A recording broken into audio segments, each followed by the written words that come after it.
Hi my dear students, welcome to lecture number 8 of chapter solutions. मैं उम्मीद करता हूँ आप सिंसियरली इन लेक्चर्स को देख रहे हैं और अच्छे से नोट्स बना रहे हैं कॉपी और पेन लेकर। नोट्स बनाना बेटा बहुत इंपॉर्टेंट है।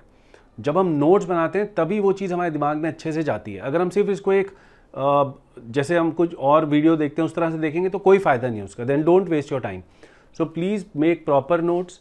एनसीईआरटी को अपने पास में रखें, एनसीईआरटी को बार बार रेफर करें और एनसीईआरटी के जो क्वेश्चंस आपको होमवर्क में दिए जा रहे हैं उनको बहुत रिलीजियसली आप कंप्लीट करें। ठीक है, तो मैंने आपके सामने ऑस्मोटिक प्रेशर के ऊपर एक क्वेश्चन लिखा है, आप उस क्वेश्चन को देखें। मैं रीड कर रहा हूं question. Calculate osmotic pressure of the following solutions. 0.2 molar glucose at 27 degree Celsius, 30% W/V urea at 127 degree Celsius, decimolar K4FeCN6 alpha उसका दे रखा है 0.75 एट 27 डिग्री सेल्सियस, और lastly 2 molar acetic acid at 27 degree Celsius in benzene. आपको ये information पता होनी चाहिए कि बेंजीन में जाकर एसिटिक एसिड एक डाइमर बना देता है, तो दो मॉलिक्यूल जुड़ करके एक एक मॉलिक्यूल बनाना शुरू कर देते हैं। तो आप ज़रा फटाफट से वीडियो को पॉज करें और इसके ऊपर 5 से 7 मिनट स्पेंड करके कोशिश करें इसको सॉल्व करने की। चलो, वेलकम बैक। हुआ आपसे? अगर हो गया तो बहुत ही अच्छी बात है, नहीं हुआ तो कोई बात नहीं। Keep on trying and let's see how the solution will look like. तो मैं इसका सॉल्यूशन यहाँ पर आपके सामने कर रहा हूँ। पहला है 0.2 मोलर ग्लूकोज। ग्लूकोज जो है वो एक नॉन इलेक्ट्रोलाइट है, इसका I1 होगा, तो इसके लिए फॉर्मूला यूज होगा फर्स्ट पार्ट में pi is equal to ICRT, जो कि एक्चुअली CRT बन जाएगा, जो कि एक्चुअली होगा N/V/RT।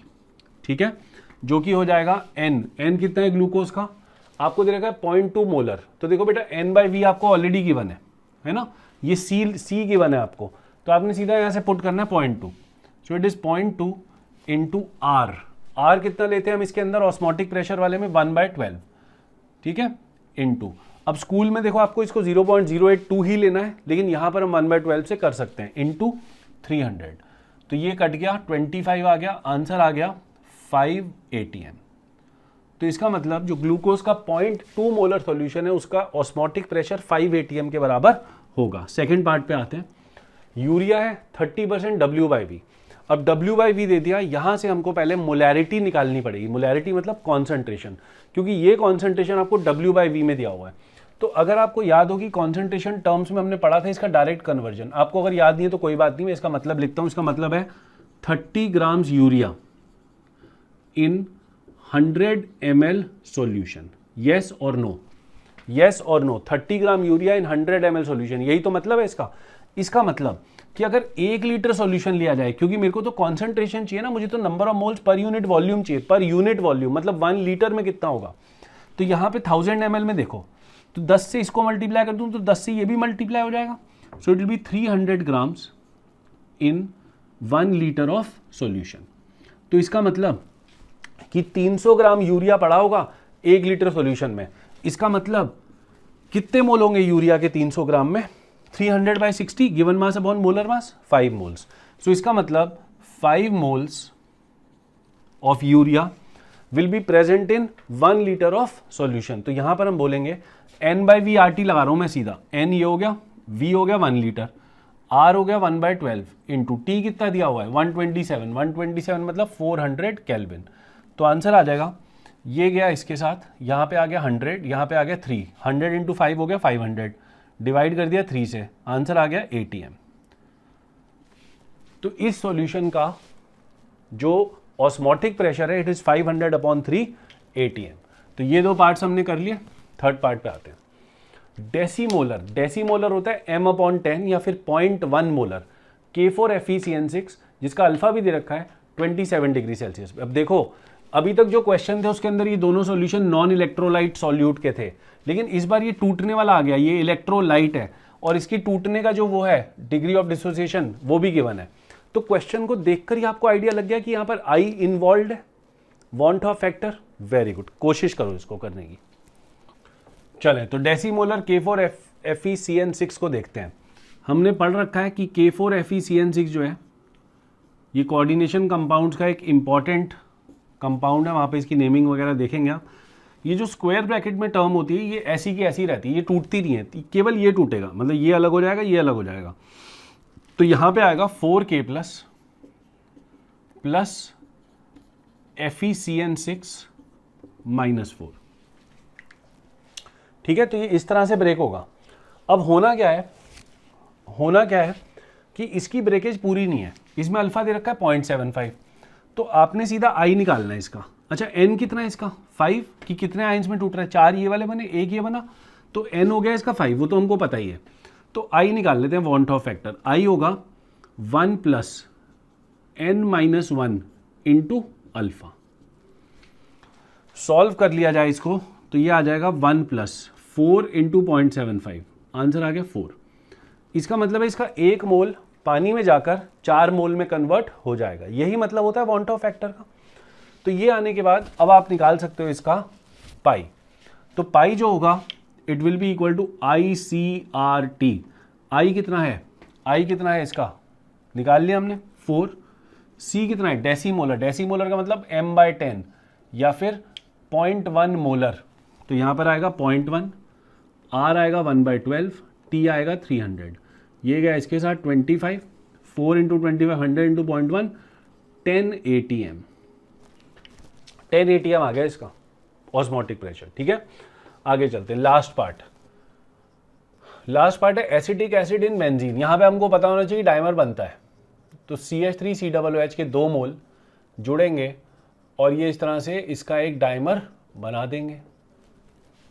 ठीक है, बेंजीन में जाकर के इस तरह की सिचुएशन आती है।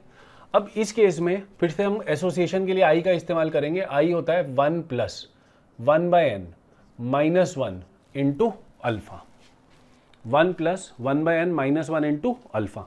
अब देखो अगर हम डिसोसिएशन और एसोसिएशन के आई को देखें, i is equal to 1 + n -1 into alpha, ये डिसोसिएशन का होता है ना, ये डिसोसिएशन का होता है। तो इस आई में अगर हम इस आई की मैक्सिमम वैल्यू चाहते हैं, मैक्सिमम वैल्यू, तो उस केस में अल्फा को 1 रख देते हैं। तो क्या आता है आई की मैक्सिमम वैल्यू n के बराबर, चेक कर लो। आई की मैक्सिमम वैल्यू n के बराबर आती है। n क्या है, number of ions in which a molecule will break into. उसी तरह से एसोसिएशन में अगर हम इस अल्फा को, सॉरी इसको हमने बीटा बोला हुआ है, इस बीटा को अगर मैं 1 रख दूं तो आप जरा देख के बताओ कि ये किसके बराबर आएगा, 1 + 1/n -1, आंसर आएगा 1/n के बराबर। बोलो अगर बीटा को 1 रख दें तो आई की वैल्यू 1/n आ गई। ये जो आई की वैल्यू आई है, this is the minimum value of आई।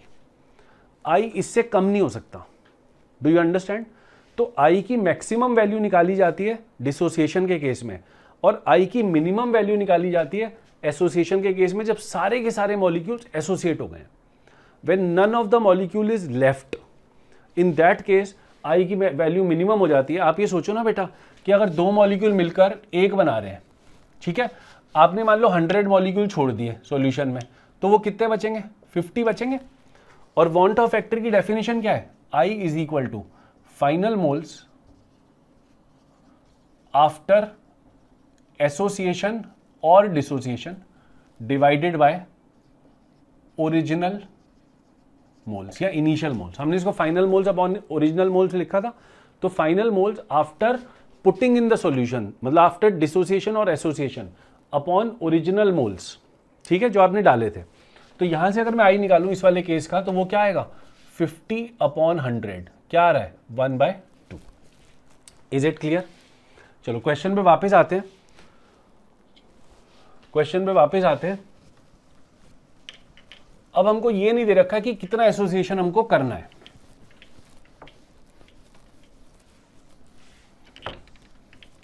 तो in absence of this information we are going to say कि पूरा का पूरा एसोसिएट हो जाएगा, 100% एसोसिएशन मान लेंगे।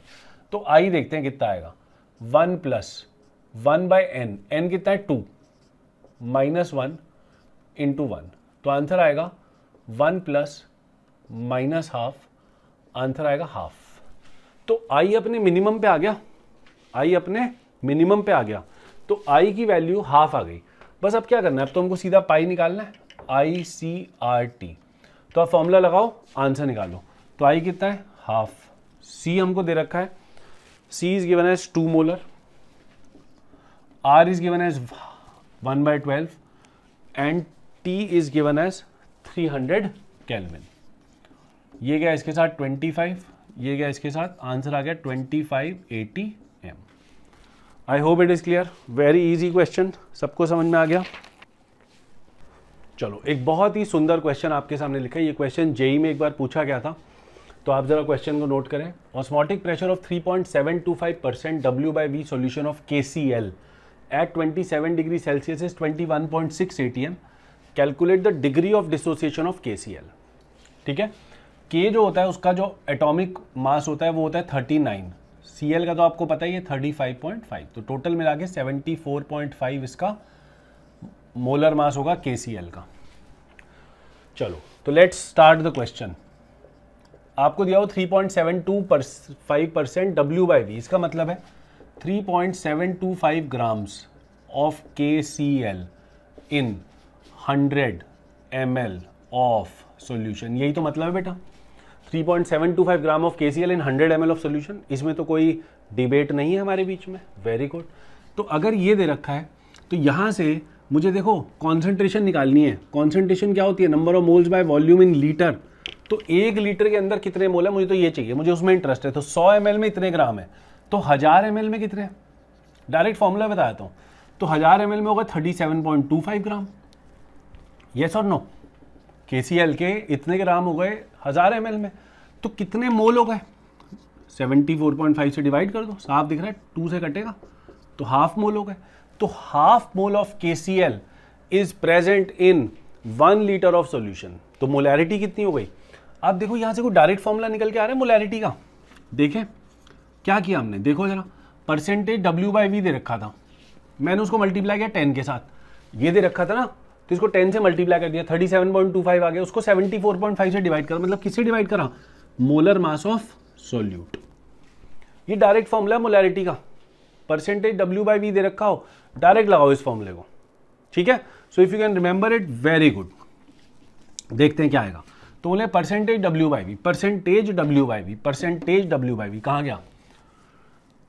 वो तो हमने लगा दिया ना, निकल गया ना ये. तो चलो, तो ये आ गया पॉइंट, C की वैल्यू आ गई 0.5 मोलर. यहां से आ गया बेटा हाफ मोल. हाफ मोल इन 1 लीटर, तो 0.5 मोलर. अब देखो KCl जो है ये हमको पता होना चाहिए क्वेश्चन में कि ये टूटेगा. वैसे तो KCl एक सॉल्ट है, तो हम तो ये मानते हैं कि एक स्ट्रॉन्ग इलेक्ट्रोलाइट होता है सॉल्ट. लेकिन क्वेश्चन में क्योंकि उसका अल्फा पूछ लिया है, तो इसका मतलब क्वेश्चन बनाने वाला ये चाहता है कि आप KCl को एक स्ट्रॉन्ग इलेक्ट्रोलाइट ना माने. आप KCl को एक स्ट्रॉन्ग इलेक्ट्रोलाइट ना माने और आप नॉर्मल तरीके से करके अल्फा की वैल्यू निकालें. अल्फा का रिलेशन होता है सीधा सीधा वॉन ऑफ फैक्टर के साथ. तो क्वेश्चन में I निकलेगा पहले, और उस I को यूज करते हुए अल्फा की वैल्यू निकलने वाली है. तो देखें कैसे होगा. C दे दिया, पाई दे दिया. पाई होता है ICRT. ये हो गया 21.6 इज इक्वल टू, ये हो गया 0.5. I की वैल्यू पता नहीं है. R हो गया 1/12 और T हो गया 300 केल्विन. ये और ये कट गया, यहां आ गया 25. आंसर आ गया, आंसर आ गया I इज इक्वल टू, ये सब नीचे आ जाएगा, तो ये आ जाएगा 21.6 डिवाइडेड बाय 25 इंटू हाफ. ऐसे लिख लेते. ये ऊपर चला आएगा, ये हो जाएगा 43.2/25. ठीक है, डिवाइड करना उतना अच्छा नहीं लग रहा, मल्टीप्लाई कर दो. किसके साथ? 4 के साथ. ऊपर भी 4 से मल्टीप्लाई, नीचे भी 4 से मल्टीप्लाई. क्या फ़ायदा मिलेगा? ये हो जाएगा 43 इंटू 4, 172.2.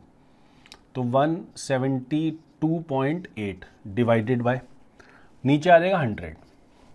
नीचे आ जाएगा 100. चेक करो, यही आ रहा है, यही आ रहा है. तो यहां से आ गया 1.728. ये आ गया वॉन्ट ऑफ फैक्टर. अब देखो इस वॉन्ट ऑफ फैक्टर हमको क्या बता रहा है कि अगर 1 मोल KCl डला तो वो 1.728 में कन्वर्ट हो गया. येस और नो? येस और नो बच्चों बोलो. यही तो मतलब है इसका. अगर ये KCl पूरा टूट गया होता, 100% अगर डिसोसिएशन हो गया होता, तो आपको पता है वॉन्ट ऑफ फैक्टर अपने मैक्सिमम पे होता. कितने पे होता? I की वैल्यू उस केस में n के बराबर होती, मतलब I की वैल्यू 2 होती. तो देखो वॉन्ट ऑफ फैक्टर की जो मैक्सिमम वैल्यू है डिसोसिएशन के केस में वो n के बराबर होती है. तो KCl को देखते अगर वो पूछे आपसे कि इसका मैक्सिमम वॉन ऑफ फैक्टर कितना हो सकता है, तो जवाब है 2। और अगर ये पूरा ना टूटे तो आंसर 2 से कम आएगा, लेकिन 1 से ज़्यादा आएगा तब भी। तो always remember, in case of dissociation the value of I, note करो इसको, in case of dissociation the value of I lies between, it is always more than 1 but it may be less than और equal to n। ये बहुत ही ज़्यादा important है, बहुत ही ज़्यादा important. और एसोसिएशन के केस में मैंने आपको अभी अभी कुछ बताया था, याद करो, अभी अभी कुछ काम की बात बताई थी। क्या थी, क्या बताई थी?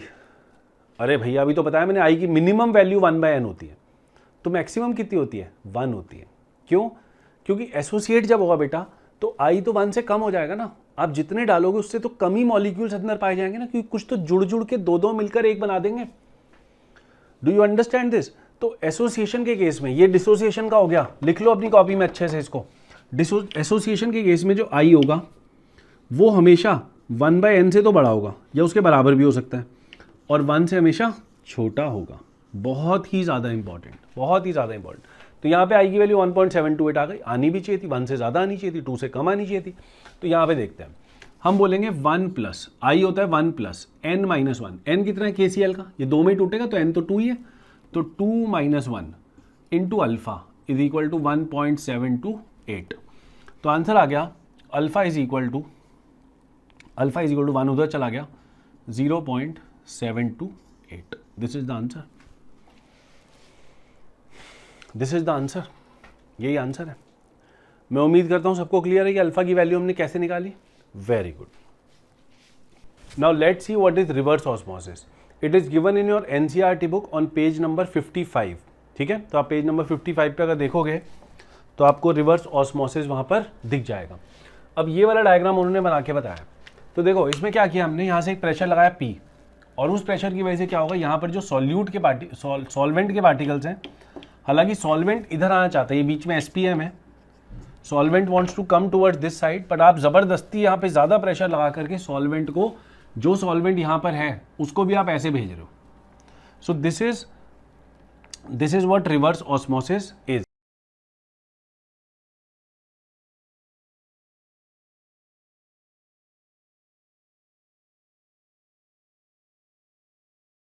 इस सिचुएशन में एक चीज ये पूछी जाती है कभी कभी कि क्या इस केस में कुछ सॉल्वेंट के मॉलिक्यूल्स इधर भी आ रहे होंगे?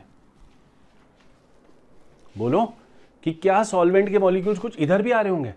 वो भी आ रहे होंगे, लेकिन ज्यादा सॉल्वेंट के मॉलिक्यूल्स इस तरफ आ रहे होंगे।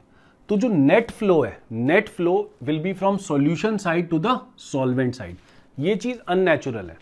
नेचुरली तो क्या होना चाहता है, नेचुरली तो यहां पर सॉल्वेंट ज्यादा है तो सॉल्वेंट उधर जाना चाहता है, लेकिन आपने वहां पे ज्यादा प्रेशर लगा के सॉल्वेंट को इस तरफ लाने की आप कोशिश कर रहे हो, आप इसको प्योरीफाई कर रहे हो। यही जो हमारे घरों में RO लगा होता है वो यही काम कर रहा होता है। Do you understand this? अब देखो यहां से आप फ्रेश वाटर को कलेक्ट कर सकते हो from here. So this is the concept of reverse osmosis. Please read it on page number 55 from NCERT। चलो ऑस्मोटिक प्रेशर में आते हैं हम लास्ट टॉपिक के ऊपर, which is called types of solutions. तो सॉल्यूशन जो है हमारे एक तरह से 3 तरह के होते हैं total, based on their osmotic pressure. यहां पर बेटा हम 2 सॉल्यूशंस को कंपेयर कर रहे हैं, तो ध्यान से सुनना। टर्म लिखिए आपके सामने आइसोटोनिक। आइसोटोनिक का मतलब होता है 2 solutions having same osmotic pressure.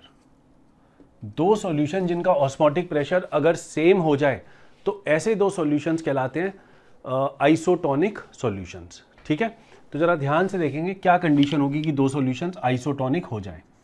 जैसे मान लो ये 2 सॉल्यूशंस हैं, यहां पे π1 लिखा हुआ है C1RT, यहां पे π2 लिखा हुआ है C1RT नहीं, एक्चुअली I1C1RT। तो मैं अच्छे से लिखता हूं जरा, π1 लिखा हुआ है I1C1RT। दूसरा सॉल्यूशन जो है, अच्छा यहां पे ये जरूर लिखना है two solutions having same osmotic pressure at a given temperature. दोनों सॉल्यूशंस एक ही टेम्परेचर पे पड़े हुए हैं एट अ गिवन टेम्परेचर, तो यहां पर दोनों जगह TT सेम होगा। तो π2 है आपका, π2 है I2C2RT। अब ऐसा ज़रूरी नहीं है कि हर सॉल्यूट के लिए आई की वैल्यू जो है 1 से अलग हो। अगर सॉल्यूट नॉन इलेक्ट्रोलाइट है तो आई की वैल्यू कितनी होगी, 1 होगी।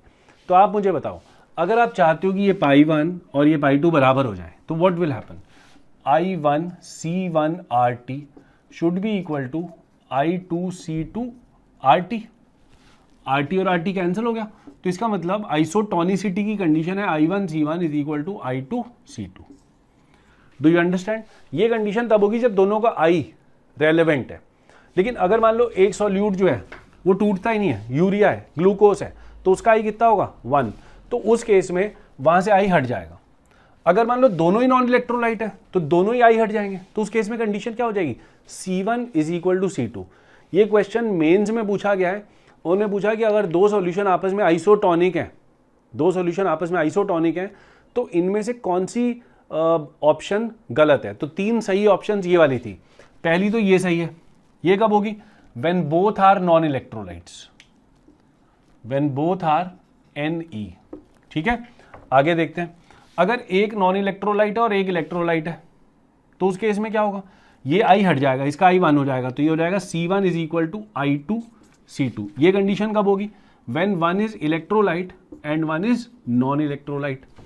और अगर दोनों ही नॉन इलेक्ट्रोलाइट हुए, दोनों ही ना टूटने या ना जुड़ने वाले हुए, तो उस केस में C1 will be equal to C2, मतलब दोनों का I 1 हो गया। तो ये 3 कंडीशंस हैं, ठीक है ना, depending on what is the nature of the solute. These are the 3 conditions for which 2 solutions can be isotonic. Do you understand? चलो आगे देखते हैं। सेकेंड जो टर्म मैं आपके सामने लिखने वाला हूं, इट इज हाइपरटोनिक। हाइपरटोनिक, ये भी 2 सॉल्यूशंस के कंपैरिजन को करते वक्त ही टर्म यूज कर सकते हैं। तो हाइपरटोनिक सॉल्यूशन वो सॉल्यूशन होगा जो एक गिवन सॉल्यूशन के रिस्पेक्ट में ज्यादा ऑस्मोटिक प्रेशर रखता होगा। तो देखते हैं क्या मतलब है।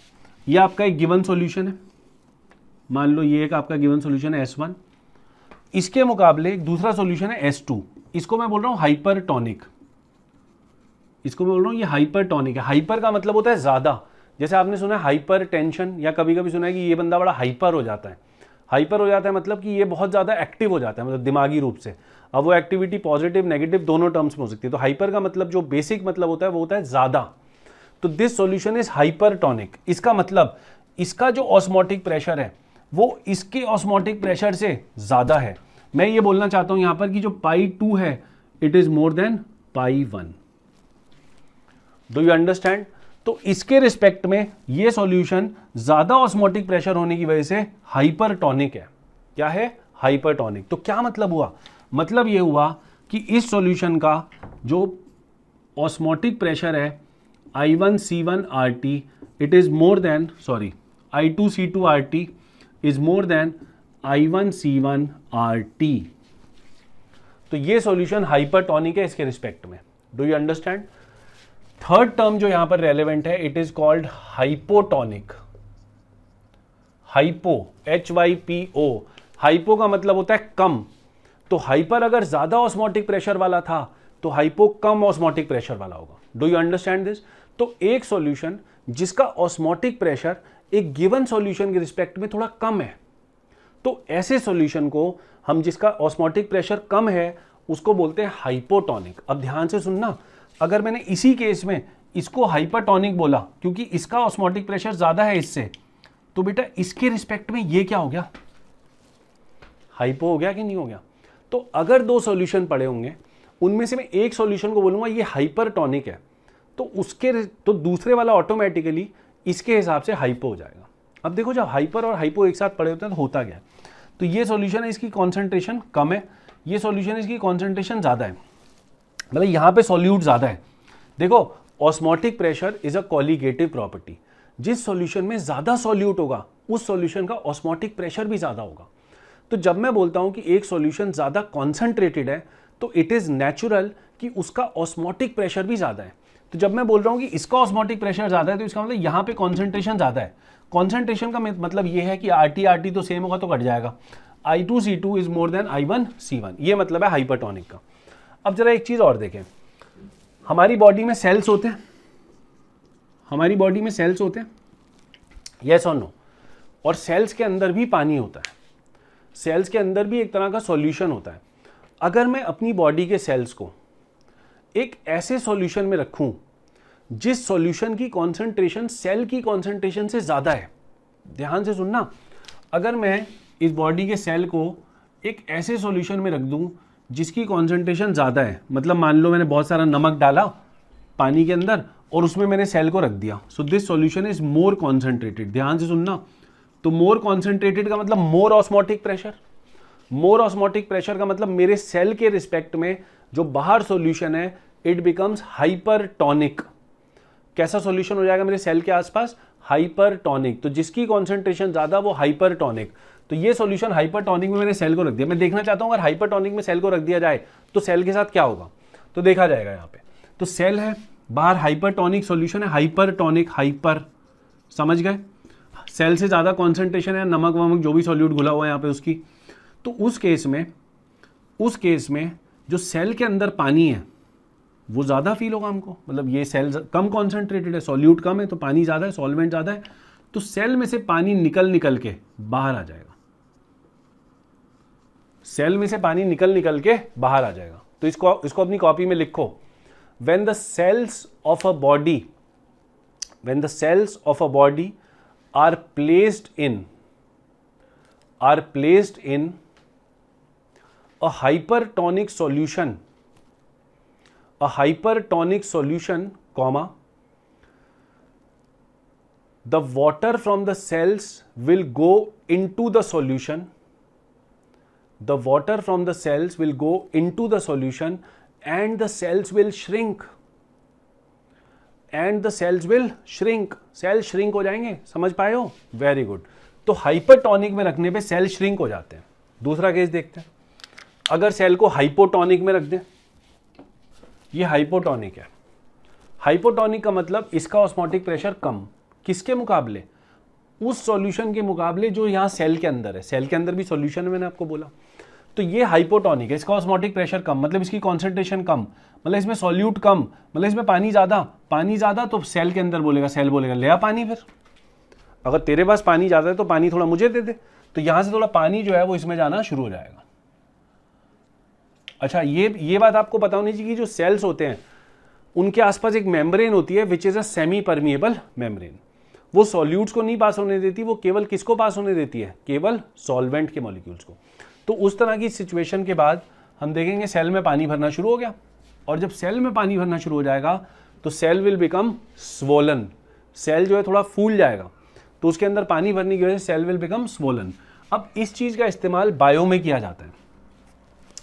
फार्मा कंपनीज जब भी कोई इंजेक्टेबल मेडिसिन बनाती हैं जिसका इंजेक्शन लगना होता है, तो इट एंश्योर्स कि that liquid in the injection is isotonic with the blood solution, क्योंकि अगर वो आइसोटोनिक नहीं हुआ और मान लो आपकी बॉडी में इंजेक्ट कर दिया गया और मान लो वो हाइपरटोनिक हुआ, तो वो आपके सेल्स में से बेटा पानी खींच के सेल्स को एकदम श्रिंक करा देगा। और अगर मान लो वो हाइपोटोनिक हुआ, भाई आपने उसको क्यों डाला है? क्या आप सेल्स को श्रिंक कराना चाहते हो? क्या आप सेल्स को स्वेल कराना चाहते हो? काम क्या है भाई? इंजेक्शन क्यों लगाते हैं? कोई बीमारी होगी बॉडी में जिसको आप ट्रीट करना चाहते हो। तो अगर आप एक आइसोटोनिक सॉल्यूशन के अलावा कुछ भी और इंजेक्ट कर दोगे बॉडी के अंदर, तो उस केस में तो सेल्स के ऊपर ही असर हो जाएगा। सेल्स विल ईदर श्रिंक और they will start to swell, which is something that we don't want. So therefore, all the injectable medicines are always isotonic with the blood solution. तो आगे से आप कभी केमिस्ट की शॉप पे जाओ तो उससे आप एक इंजेक्शन की बॉटल लेना, कोई सा भी टेटनस का यहाँ, तो मोस्टली आप देखोगे उसके बाहर लिखा होता है कि the solution in the bottle is isotonic with the blood solution, लिखा होता है उसके ऊपर। ठीक है, तो नेक्स्ट टाइम जाओ तो प्लीज चेक करना एक बार।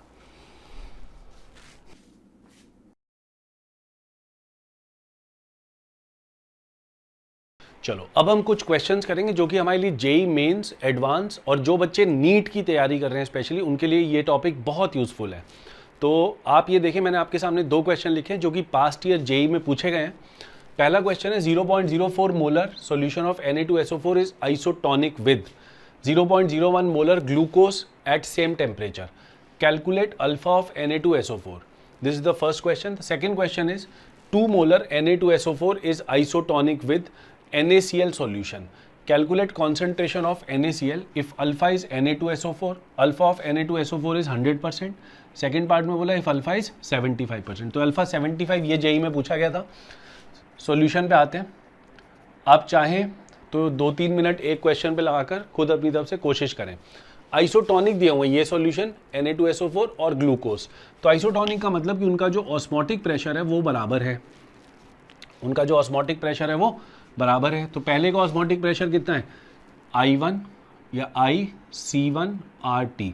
दूसरा तो ग्लूकोज है, उसका तो I लिखने की जरूरत नहीं, उसका तो I1 होगा, नॉन इलेक्ट्रोलाइट है, तो हम सीधा लिखेंगे C2RT. तो I यहाँ पर लिखा Na2SO4 के लिए, लेकिन ग्लूकोज के लिए नहीं लिखा. तो देखो बेटा, डिग्री ऑफ डिसोसिएशन जब भी पूछी हो और सॉल्यूशंस का क्वेश्चन हो, समझ जाना कि यहाँ पर वॉन्ट ऑफ फैक्टर का इस्तेमाल होना है. तो RT कट गया, सेम टेम्परेचर पे बात कर रहा है. तो यहाँ का I जो कि मुझे नहीं पता, इनटू यहाँ का C 0.004 इज इक्वल टू वहाँ का C 0.01. तो आप इसको अगर नीचे ले जाएं तो I की वैल्यू आ जाएगी 1/10/4 यानी 2.5. सॉल्व कर लें इसको तो I आपका आ गया 2.5. I1 से ज़्यादा है तो इसका मतलब डिसोसिएशन का केस है, होना भी चाहिए. इलेक्ट्रोलाइट तो है ही ना ये Na2SO4.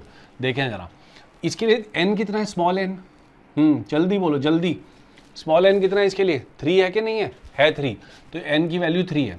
तो हम I को हमको पता लग गया है 2.5 is equal to 1 plus n की जगह लिखा 3 - 1 इंटू 0. सॉरी अल्फा तो निकालना है हमको, तो इसको इधर ले आए. तो ये हो गया 2 अल्फा इज इक्वल टू 1.5 और अल्फा की वैल्यू आ गई 0.75. इसका मतलब ये जो Na2SO4 है it is 75% dissociated. It is 75% dissociated. तभी यहाँ पर ये जो I की वैल्यू कितनी आएगी? 2.5 आएगी. नेक्स्ट क्वेश्चन पे आते हैं, सेकंड पार्ट. बिल्कुल सेम क्वेश्चन है, कोई नई बात नहीं है इसके अंदर. 2 molar Na2SO4 is isotonic with NaCl solution. अब देखो NaCl के बारे में कुछ भी नहीं दिया कि इसका अल्फा कितना है.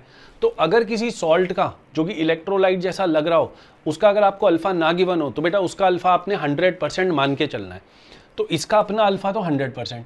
अगर अल्फा 100% होगा तो I की वैल्यू मैक्सिमम होगी डिसोसिएशन के केस में. कितनी होगी I की वैल्यू? स्मॉल n के बराबर. NaCl का n होता है 2. तो इसका मतलब कि जो NaCl है उसके लिए जो वॉन्ट ऑफ फैक्टर है वो 2 के बराबर है. इसका मतलब कि NaCl का 1 मोल टूटने पर 2 मोल देगा, एक Na+ का और दूसरा Cl- का.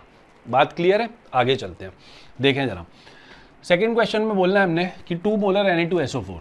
तो इसका I क्या है हमें नहीं पता, इनटू इसका C कितना है? 2 इनटू, अच्छा टेम्परेचर सेम पे होता है नॉर्मली आइसोटोनिक सॉल्यूशन. नहीं होगा तो फिर उस केस में RT दोनों तरफ से शायद ना कटे. R तो कटेगा, T ना कटे. इनटू RT ये मैंने लिख दिया इसके लिए Na2SO4 के लिए. ये इसका ऑस्मोटिक प्रेशर हो गया इक्वल टू NaCl का ऑस्मोटिक प्रेशर. NaCl के लिए I होगा 2 है ना, because no other information is given. Into C into RT. ठीक है. अच्छा I की वैल्यू मैं निकाल सकता हूँ. अल्फा मुझे दे रखा है अगर 100% हो फर्स्ट पार्ट, तो ये फर्स्ट पार्ट कर रहे हैं. अगर अल्फा 100% हो गया तो Na2SO4 का I कितना होगा? सोच के बताओ. Na2SO4 जो है वो एक इलेक्ट्रोलाइट है, ये डिसोसिएट होगा. अल्फा अगर 100% है तो इसका मतलब I की वैल्यू मैक्सिमम होगी, और I की मैक्सिमम वैल्यू क्या होती है? स्मॉल n के बराबर. तो यहाँ पर Na2SO4 जब टूटेगा तो 2 Na+ देगा और एक सल्फेट देगा -2 वाला. तो इसका जो टोटल n होगा स्मॉल n वो 3 होगा. समझ गए बात को? तो इसके लिए I की वैल्यू होगी, मैं यहीं पे निकाल लेता हूँ. I की वैल्यू जो होगी इसके लिए वो 3 के बराबर होगी अगर 100% डिसोसिएशन है. सेकंड पार्ट में बदल जाएगा. देखें जरा, यहाँ पे लिख रहा हूँ मैं 3. फर्स्ट पार्ट कर रहे हैं into 2 into RT is equal to 2CRT. RT cut गया तो 2 से 2 भी चला गया, तो C कितना आ गया? 3 मोलर. तो फर्स्ट पार्ट का आंसर है 3 मोलर. सेकेंड पार्ट पे आते हैं. सेकेंड क्वेश्चन का सेकेंड पार्ट. अगर अल्फा 75% होता, Na2SO4 का अल्फा अगर 75% होता तो Na2SO4 के लिए I निकालना पड़ेगा. Na2SO4 के लिए I होता 1 + 3 - 1 इंटू 0.75. आंसर आता 2 इंटू 0.75, तो यह आया था 2.5. ये I की वैल्यू आ जाती. तो Na2SO4 के लिए I आ गया 2.5. तो हम लिखते हैं 2.5 इंटू C कितना है इसका? C है 2. ठीक है. RT इज इक्वल टू, ये Na2SO4 के लिए लिख दिया मैंने ICRT is equal to NaCl के लिए लिखना है, I तो NaCl का 2 है, C नहीं पता, RT कट गया तो यहाँ से C की वैल्यू आ गई 2.5 मोलर। तो NaCl की कॉन्सेंट्रेशन अगर अल्फा इसका 100% होता तो NaCl की कॉन्सेंट्रेशन कितनी आई 3 मोलर, और अगर इसका अल्फा कम हो जाता तो NaCl की कॉन्सेंट्रेशन कितनी होती 2.5 मोलर। तो 2 क्वेश्चन जेई के थे, 2 क्वेश्चन और देखेंगे।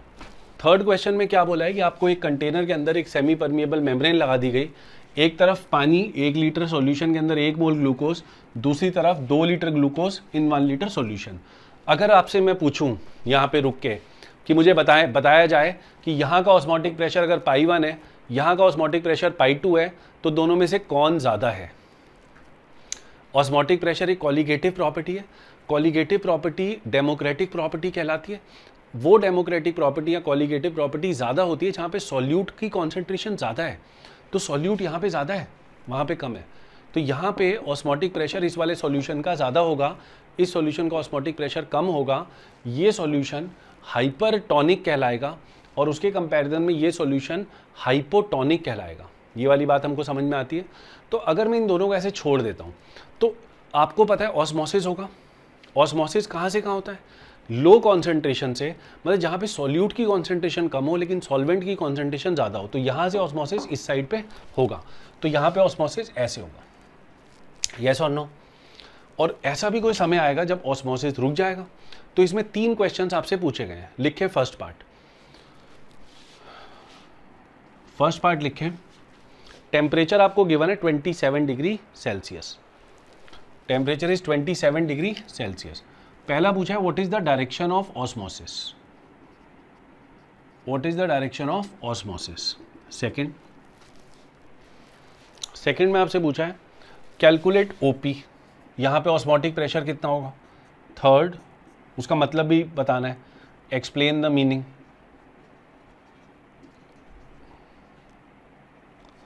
और थर्ड पार्ट में उन्होंने पूछा है calculate the volume in each container या each side after osmosis stops. ये क्वेश्चन है मेन क्वेश्चन जो मुझे कराना है, ये थर्ड वाला। ये तो बहुत सिंपल है। चलो फर्स्ट पार्ट में देखते हैं, डायरेक्शन ऑफ ऑस्मोसिस। अब बेटा देखो ये 2 सॉल्यूशंस का क्वेश्चन है, इस तरफ कॉन्सेंट्रेशन C1, इस तरफ concentration C2, C2 is more then C1, तो डायरेक्शन ऑफ ऑस्मोसिस किधर होगा, ये लो कॉन्सेंट्रेशन, ये हाई कॉन्सेंट्रेशन, तो ऑस्मोसिस हमेशा लो कॉन्सेंट्रेशन से हाई कॉन्सेंट्रेशन की तरफ होता है। लो कॉन्सेंट्रेशन किसकी, सॉल्यूट की, तो यहाँ पे सॉल्यूट कम है, यहाँ सॉल्यूट ज़्यादा है, तो पानी जो है ये सॉल्वेंट उस साइड जाएगा, low concentration of solute to high concentration of solute, तो यहाँ पे हम लिखेंगे A से B। अच्छा, अगर एक फॉलोअप क्वेश्चन आपसे ये पूछ लेता कि क्या कुछ वाटर के एटम्स इधर भी आ रहे होंगे, वाटर के मॉलिक्यूल्स क्या इधर से इधर भी आ रहे होंगे, अगर वैसे पूछ लेता तो उसका जवाब होता हाँ आ रहे होंगे।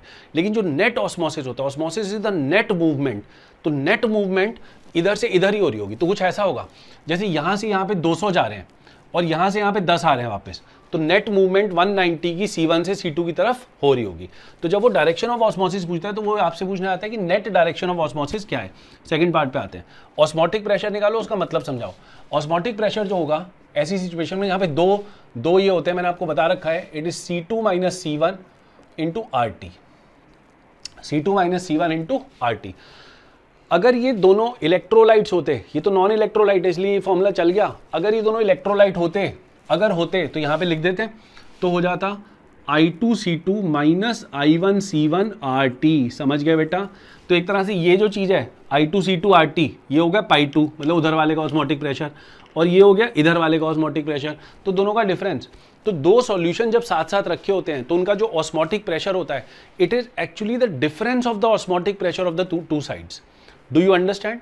जब पानी के साथ एक सॉल्यूशन रखा होता है तो उस केस में ऑस्मोटिक प्रेशर जो होता है वो कैसे निकलेगा, पानी होता तो ये C1 कितना हो जाता 0, तो उस केस में ऑस्मोटिक प्रेशर केवल उस सॉल्यूशन का ऑस्मोटिक प्रेशर होता है। तो ध्यान से इस चीज को समझ लेना कि अगर पानी रखा होता तो ऑस्मोटिक प्रेशर वही होता जो इस सॉल्यूशन का ऑस्मोटिक प्रेशर है, लेकिन जब दोनों जगह सॉल्यूशन है तो ऑस्मोटिक प्रेशर जो है इस सिचुएशन में that is equal to the difference of the osmotic pressures of the 2 solutions.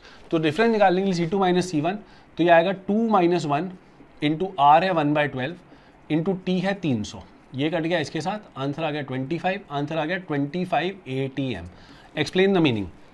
इसका क्या मतलब है? 25 ATM ऑस्मोटिक प्रेशर है इस सिचुएशन में। इसका मतलब है कि अगर आप ऑस्मोसिस को रोकना चाहते हो तो आप जहाँ पे मोर कॉन्सेंट्रेटेड सॉल्यूशन है उस साइड पे प्रेशर लगाओ, दबाओ, उस साइड को दबाओ, यहाँ से पिस्टन लगाओ और यहाँ से प्रेस करो ऐसे। कितना प्रेशर लगाओ ऊपर से? 25 ATM, ताकि ये जो ऑस्मोसिस हो रहा है ये रुक जाए और ये पानी वापस यहाँ से जाना शुरू कर दे। ऐसा बोलो, यहाँ पे ब्रेक लगा दी ऑस्मोसिस को। थर्ड पार्ट पे आते हैं। Calculate the volume in each container after osmosis stops. ये है असली क्वेश्चन। तो देखो बेटा, ऑस्मोसिस स्टॉप हो जाएगा कुछ समय बाद। क्यों? क्योंकि उस सिचुएशन में ऑस्मोसिस कब रुक जाता है? यही मेन कॉन्सेप्ट है। ऑस्मोसिस तब रुकता है जब यहाँ का पाई और यहाँ का पाई सेम हो जाए। तो लिखो इसको अपनी कॉपी में। अगर दो सॉल्यूशन जिनका ऑस्मोटिक प्रेशर सेम है, मतलब आइसोटोनिक है, उनको अगर सेमी परमिएबल मेम्ब्रेन से सेपरेट करोगे तो उनके बीच में कोई ऑस्मोसिस नहीं होगा। The osmosis will not happen there. Understood? तो यहां पर वही वाली बात है कि ऑस्मोसिस तब रुकेगा जब यहां पे दोनों जगह पे ऑस्मोटिक प्रेशर क्या हो जाएगा? सेम। तो उस केस में आप यहां से कितना प्रेशर लगाओगे? सोचो, C2 C1 बराबर हो गए तो ऑस्मोटिक प्रेशर कितना है? 0। इसका मतलब आपको कोई भी प्रेशर नहीं लगाना पड़ेगा और फिर भी ऑस्मोसिस नहीं होगा। कमाल की बात है। बिल्कुल सही है यार। जब दो आइसोटोनिक सॉल्यूशंस को एक सेमी परमिएबल मेम्ब्रेन से सेपरेट करके रखते हैं तो उनके बीच में ऑस्मोसिस नहीं होता। ये भी आइसोटोनिक सॉल्यूशंस के बारे में एक इंपॉर्टेंट पॉइंट है। थर्ड पे आते हैं। Calculate the volume each container. तो ईच कंटेनर की वॉल्यूम निकालने के लिए हम बोलेंगे कि finally π1 should be equal to π2। अब देखो, यहाँ पे 1 लीटर था पानी, यहाँ भी 1 लीटर था सॉल्यूशन, मतलब उसमें से मान लो V चला गया इधर, V। तो इधर फाइनल वॉल्यूम कितनी हो गई? 1 - V। और इधर कितनी हो गई? 1 + V। यस और नो? मुझे एक बात बताओ, क्या ग्लूकोज यहाँ पे जो था और यहाँ जो ग्लूकोज था, क्या उसकी मात्रा में कोई चेंज आएगा? The answer is no. Osmosis में केवल और केवल सॉल्वेंट मूव कर रहा है। तो यहाँ पे हम बोलेंगे π1 = π2। तो इसके अंदर हम बोलेंगे कि C1RT = C2-RT। RT कट गया। तो इसका मतलब जब इधर की कॉन्सेंट्रेशन और इधर की कॉन्सेंट्रेशन बराबर हो जाएगी तो उस मोमेंट पे osmosis is going to stop. तो वो कॉन्सेंट्रेशन बराबर करनी है। तो यहां पर देखो बेटा, मोल्स कितने हैं ग्लूकोज के? 1 ही मोल है, तो 1 डिवाइडेड बाय पानी की वॉल्यूम कितनी हो गई? 1 - V = इधर की कॉन्सेंट्रेशन निकालने के लिए क्या करूं? मोल्स तो ग्लूकोज के यहां पे 2/1 + V।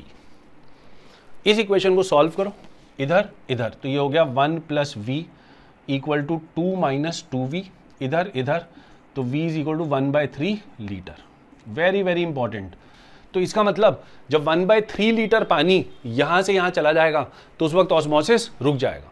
तो फाइनल वॉल्यूम अगर वो पूछेगा यहां कितनी बची, तो बोलना बेटा 1 लीटर थी शुरू में, 1/3 निकल गया तो बचा कितना? 2/3 लीटर। और इधर कितना बना? 1 तो था ही, 1/3 और आ गया, तो यहां कितना हो गया? 4/3 लीटर। समझ पाए आप इस जेई वाले क्वेश्चन को? Very good. ये क्वेश्चन जेई में पूछा गया। चलो, तो प्यारे बच्चों, चौथा क्वेश्चन बिल्कुल सिमिलर क्वेश्चन थर्ड की तरह ही आपके सामने पेश है। देखो जरा, इसमें बोला कि यहाँ पर 1.5 mole NaCl in 1 litre of water, और यहाँ बोला 2 mole glucose in 1 litre of water. वही सेम 3 पार्ट जो अभी आपने करे हैं थर्ड क्वेश्चन में, उन्हीं को रिपीट करना है। So the first part is what is the direction of osmosis. The second part is how much is the osmotic pressure, and the third part is how much is the final volume when the osmosis stops. ठीक है? तो इस question को note करो, 5 minute का time लो, आराम से इसको सॉल्व करो। चलो, वेलकम बैक। तो देखते हैं कैसे होगा ये क्वेश्चन। पहला पार्ट कि किधर से किधर जाएगा, तो उसके लिए मुझे निकालना पड़ेगा ऑस्मोटिक प्रेशर। कौन हाइपो है कौन हाइपर है देखना पड़ेगा। मतलब जहां पर I1 C1, जहां पर I × C, जैसे मान लो I1 C1 है, I2 × C2 है, तो इधर का I1 C1, इधर का I2 C2, जिधर भी ज़्यादा होगा I × C की वैल्यू, वही सॉल्यूशन में, या ऐसा बोल लो वो सॉल्यूशन हाइपरटोनिक होगा, और जिसमें इसकी वैल्यू कम हो गई वो सॉल्यूशन हाइपोटोनिक होगा। समझ गए? क्योंकि जिसका I × C ज़्यादा है बेटा, वही तो ज़्यादा ऑस्मोटिक प्रेशर भी शो करेगा। तो हमने I × C पे बात करनी है, तो I × C NaCl का I कितना है? अगर कोई भी इंफॉर्मेशन अल्फा गिवन नहीं है तो 2 मानेंगे, तो 2 × 1.5, क्योंकि 1.5 मोल इन 1 लीटर मीन्स 1.5। इसका देख लेते हैं I × C कितना है। इसका है I कितना है? 1 × C कितना है? 2 मोल इन 1 लीटर, 2। तो इसका I × C 3 आया, इसका I/C2 आया, तो यहाँ पे सॉल्यूशन का जो ऑस्मोटिक प्रेशर होगा it is going to be more. इधर की साइड पे ऑस्मोटिक प्रेशर ज़्यादा है, इधर की साइड पे ऑस्मोटिक प्रेशर कम है, तो ये सॉल्यूशन ज़्यादा कॉन्सेंट्रेटेड, ये सॉल्यूशन कम कॉन्सेंट्रेटेड, ज़्यादा कॉन्सेंट्रेटेड मतलब ज़्यादा सॉल्यूट, कम कॉन्सेंट्रेटेड मतलब कम सॉल्यूट, तो यहाँ पे ऑस्मोसिस ऐसे होगा। नेट ऑस्मोसिस की बात कर रहा हूँ, तो ये लेस कॉन्सेंट्रेटेड सॉल्यूशन से पानी जो है वो इस साइड पे जाएगा। सो फर्स्ट पार्ट का आंसर है A to B। Second part पे आते हैं, ऑस्मोटिक प्रेशर निकालना होता है बेटा। ऑस्मोटिक प्रेशर क्या होता है, C2 - C1, I होगा तो I भी यूज होगा, ठीक है ना, तो मैं ऐसे लिख देता हूँ I2C2 - I1C1 का मॉड इंटू RT। मतलब अगर नेगेटिव भी आ गया ना तो आप उससे घबराना मत, कौन ज़्यादा है कौन कम है उसको जो मर्जी ले लो, तो यहाँ पे नेगेटिव नहीं आना चाहिए बस। तो I2C2 I2 कितना है 1 इंटू C कितना है 2 माइनस I1C1 I1 कितना है 2 इंटू 1.5, ठीक है। अभी मॉड लगाने का मतलब समझ गए, ये 2 - 3 नेगेटिव आ रहा था, इसको प्लस करने के लिए मॉड लगाया बस, और कोई मतलब नहीं है। R है 1/12, टेम्परेचर आपका 300 ही गिवन है, सॉल्व कर लेंगे तो ये आ जाएगा 25 ATM। मतलब समझाओ, फटाफट समझाओ अपने आप को मतलब। तो यहाँ पे जो ज़्यादा कॉन्सेंट्रेटेड सॉल्यूशन है उसकी तरफ से दबाना पड़ेगा, तो ज़्यादा कॉन्सेंट्रेटेड ये वाला है क्योंकि इसका I/C ज़्यादा है, तो यहाँ पे पिस्टन लगा के ऐसे 25 ATM के प्रेशर से दबाना पड़ेगा, तो जाकर के ऑस्मोसिस रुक जाएगा। चलो, पानी ऐसे जा रहा है तो यहाँ की जो वॉल्यूम है कम हो जाएगी, तो यहाँ वॉल्यूम क्या होगी फाइनल 1 - V, और यहाँ वॉल्यूम क्या होगी फाइनल 1 + V, है ना। अब ऑस्मोसिस रोकने के लिए दोनों तरफ का ऑस्मोटिक प्रेशर सेम होना चाहिए, तो लेफ्ट साइड का ऑस्मोटिक प्रेशर मतलब लेफ्ट साइड का I/C, लेफ्ट साइड का I है 2 इंटू C है 1.5 divided by 1 + V is equal to, right side पे तो ग्लूकोज है तो इसका I तो 1 है इंटू इसका C कितना है 2/1, तो 2 लेकिन 1 की जगह 1 - V का इस्तेमाल करेंगे हम। तो जब हम ये कर रहे हैं तो हमने एक तरह से ऑस्मोटिक प्रेशर ही तो इक्वेट करा दिया बेटा, RT तो कटना ही होता है वैसे भी, तो हमने I/C लेफ्ट वाले का और I/C राइट वाले का after the water has gone. Now solve कर लेंगे, क्रॉस मल्टीप्लाई, तो 3 - 3V is equal to 2 + 2V, ये इधर तो 1 इज इक्वल टू 5V, तो V is equal to 1/5 litre यानी कि 200 ml। तो 200 ml पानी जब यहाँ से यहाँ चला जाएगा तो ये ऑस्मोटिक प्रेशर दोनों जगह का सेम हो जाएगा और ऑस्मोसिस रुक जाएगा। तो इधर की फाइनल वॉल्यूम क्या होगी 800 ml और इधर की फाइनल वॉल्यूम क्या होगी 1200 ml। यस और नो। अब मैं आपसे एक क्वेश्चन पूछूंगा कि इधर का पानी जो मीठा था, हाँ, ऑस्मोसिस होने के बाद क्या इधर का पानी थोड़ा नमकीन हो जाएगा और इस साइड का पानी क्या थोड़ा मीठा होगा? सोचो, थोड़ा ग्लूकोज भी उधर जाएगा, थोड़ा नमक भी इधर आएगा, होगा क्या ऐसा? The answer is no. Solutes कभी भी सेमी परमिएबल मेम्ब्रेन को क्रॉस नहीं कर पाते क्योंकि उनका साइज बहुत बड़ा होता है, और इसीलिए इस साइड का पानी बेटा रहेगा नमकीन ही और उस साइड का पानी रहेगा मीठा ही। सॉरी, उल्टा बोल दिया, इधर का मीठा रहेगा उधर का नमकीन रहेगा। Is it clear? Is everyone clear on this concept? कोई डाउट वाली बात नहीं है, आगे बढ़ सकते हैं। एक क्वेश्चन और देखें, क्वेश्चन में क्या है। 100 ml of a solution having pi is equal to 2 ATM is mixed with 300 ml of solution having pi is equal to 4 ATM.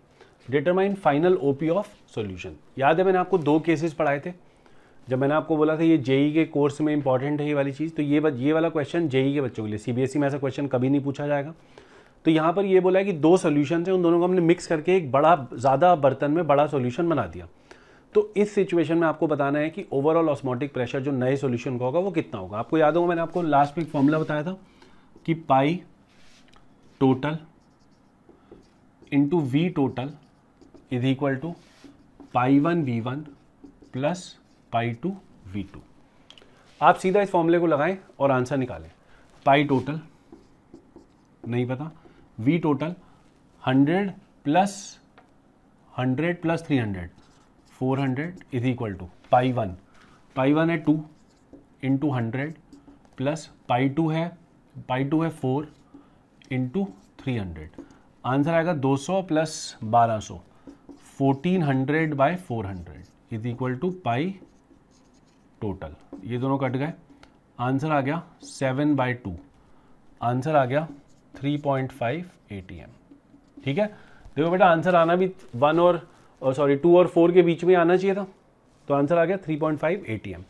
अगर दोनों सॉल्यूशन बराबर होते, मान लो ये भी 300 ml होता है, ये भी 300 ml होता है, तो आंसर आता है 3 ATM। आप चेक करके देख लो। लेकिन ये वाला सॉल्यूशन ज़्यादा है, जिसका ऑस्मोटिक प्रेशर 4 है, तो अगर इसको आप एक नंबर लाइन पे बना के देखो, एक का ऑस्मोटिक प्रेशर 2 ATM, एक का ऑस्मोटिक प्रेशर 4 ATM। अगर दोनों बराबर होते तो आंसर बीच में आता, लेकिन बीच में कितना होता 3 ATM। लेकिन अगर ये ज़्यादा है तो आंसर इसी की तरफ आएगा ना, ओवरऑल जो ऑस्मोटिक प्रेशर होगा वो इससे मिलता जुलता ज़्यादा होगा, तो इसीलिए देखो आप आंसर 3.5 आया। ठीक है, तो यहाँ पर हमारा ऑस्मोटिक प्रेशर का जो टॉपिक है वो ख़त्म होता है। आप लोग NCERT की बुक उठाएं और NCERT में से जो पहले होमवर्क के क्वेश्चंस इस लेक्चर में आपको दे रखे हैं उन क्वेश्चंस को अटेम्प्ट करें। ठीक है, thank you so much for watching and see you very soon again with lecture number 9। Thank you.